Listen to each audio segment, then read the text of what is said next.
crackled through the school's aging speaker system, followed by the dreaded instruction, "Report to the principal's office." I racked my brain for a reason why I'd been summoned, but nothing came to mind. The hallway felt longer than usual, the fluorescent lights flickering as I walked. My footsteps echoed loudly, each step reverberating with a strange metallic quality. A chill crept over me, prickling my skin. The door to the principal's office loomed ahead, larger and darker than I remembered. The brass nameplate gleamed in the dim light, but the letters seemed to shift and warp as I stared at it. Swallowing hard, I turned the knob and stepped inside. The air was thick, like stepping into an old attic.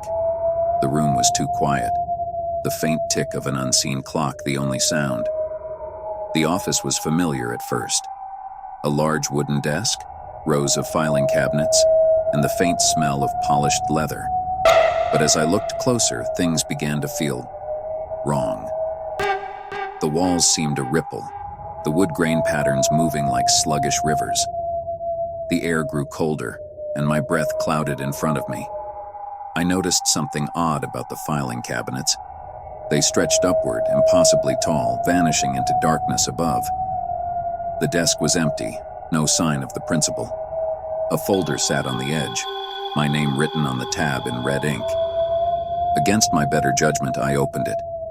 Inside were pages filled with strange symbols and smudged black fingerprints. The paper felt wet and cold, and as I flipped through, I saw photos of students I recognized, staring out with wide, terrified eyes. A faint scratching sound broke the silence. I turned to see the filing cabinets opening on their own, drawers sliding out to reveal more photos and folders spilling onto the floor. Each document bore the name of a student I knew, some I hadn't seen in months. The air thickened with whispers. They seemed to come from the files themselves, faint and unintelligible, but growing louder. I backed away, my chest tightening. The walls began to shift, the familiar wood paneling peeling away to reveal dark stone beneath. The office expanded, the desk sinking into the floor as the room stretched into a cavernous space lined with endless shelves of files. I turned to leave, but the door was gone.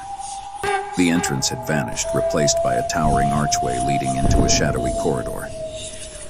My pulse quickened, my body screaming at me to run. The corridor was lined with flickering torches, their flames casting eerie shadows. The whispers followed me, growing louder with each step. I passed doors on either side, each marked with a student's name. One of them was ajar, and I couldn't help but peek inside. The room was small, suffocating. A single desk sat in the center, its surface gouged with deep scratches. On the desk lay a notebook, its pages flipping rapidly on their own, as if an invisible hand were searching for something. The sound of footsteps echoed behind me. I spun around, but the corridor was empty. My heart pounded as I quickened my pace, the air growing colder with each step. The whispers morphed into guttural murmurs, words I couldn't understand but felt deep in my chest. The corridor ended in another door, larger and more ornate than the others. It creaked open as I approached. Inside was a circular chamber, its walls covered in blackened mirrors. In the center stood the principal, or at least something resembling him. His features were too sharp, his smile too wide, and his eyes, deep, empty voids, bore into me. He gestured to a chair in front of him, but my legs wouldn't move. The mirrors began to shift, reflecting not just the room, but twisted versions of it, filled with shadows that writhed and reached toward me. I felt a tug at my mind, a force compelling me to sit, to obey. But something stronger surged within me, a defiance I didn't know I had. I stepped back, breaking the unseen hold. The principal's face twisted, his smile vanishing as his features warped into something monstrous. His body elongated, his limbs bending at unnatural angles as he advanced. The mirrors shattered, the shards hovering in the air before hurtling toward me. I ducked, the glass embedding itself in the walls behind me, forming grotesque patterns that pulsed like veins. I ran, the chamber shifting and distorting around me. The walls closed in, then expanded, the space a living maze. The whispers were deafening now, a cacophony of anger and despair. I stumbled into another room, smaller and darker, lit only by a single flickering bulb. In the center was a pedestal holding a book bound in cracked leather. The whispers hushed as I approached it. The book opened on its own, revealing a page filled with the same strange symbols from my folder.